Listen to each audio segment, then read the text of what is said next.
హైదరాబాదులో ఒక కాలేజీలో ప్రొఫెసర్గా పనిచేస్తున్నాడు. మరి ఏమైపోయిందో ఏమో, ఈ అప్పుల బాధ నేను భరించలేను, ఈ అప్పుల బాధ జీవితకాలం అంతా కష్టపడినా నేను బయటికి రాలేనని చెప్పి ఆయన భార్య ఆత్మహత్య చేసుకొని చచ్చిపోయారు. వాళ్ళు చనిపోయే ముందు ఏం చేశారో తెలుసండి? 15-16 సంవత్సరాల యవ్వన బిడ్డలను వాళ్ళని చంపటానికి ఎట్లా చేతులు వచ్చినాయో నాకు తెలీదు.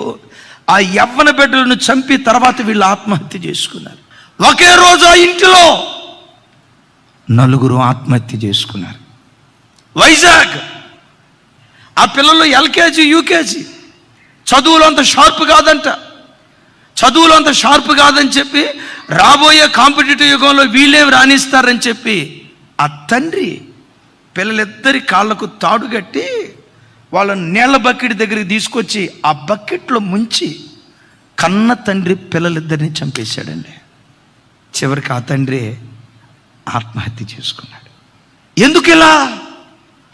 ఎక్కడ చూసిన మానవాళిలో పిరికితనపు ఆత్మ, భయపు ఆత్మ, చిన్న సమస్యను కూడా ఎదుర్కోలేని పిరికితనం, చిన్న కష్టం వచ్చిన కుప్పలాగా కూలిపోయే ఓ భయంకరమైన పరిస్థితి. నేనంట వాళ్ళకి ఎదురైన బాధల కంటే ఎక్కువ బాధలు నీ బ్రతుకులు నీకు వచ్చి ఉండొచ్చు. నువ్వెందుకు సజీవంగా ఉన్నావో తెలుసా? మన కొరకు విజ్ఞాపన చేస్తున్న యేసు క్రీస్తు వారి ద్వారా మన గుండెల్లో ఎనలేని ధైర్యాన్ని దేవుడు నింపాడు. ఒక మాట అండి, నరేంద్ర మోడీ గారు మన పక్షాన ఉన్నాడు అనుకోండి, ఆ వ్యక్తికి ఎంత ధైర్యం ఉంటుంది? నరేంద్ర మోడీ గారు భారతదేశానికి ప్రధాని. నీవు ఆరాధించే దేవుడు రాజులకు రాజు, ప్రభువులకు ప్రభు, భూపతులందరికీ అధిపతి, సర్వలోక చక్రవర్తి అని పేరు వహించిన వాడు.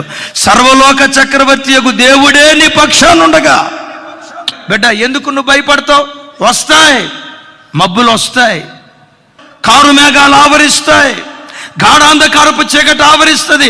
ఆ కారు మేఘాలను గాలి కొట్టుకొని పోయేటట్లుగా చేసినట్లు పరిశుద్ధాత్మ దేవుడు ఏదో ఒక రోజు ఆ కారు మేఘాలు కొట్టుకొని పోయేటట్లుగా చేసి నీ గాఢాంధకారపు చీకటిని మధ్యాహ్న కాల తేజస్సులాగా మారుస్తాడు.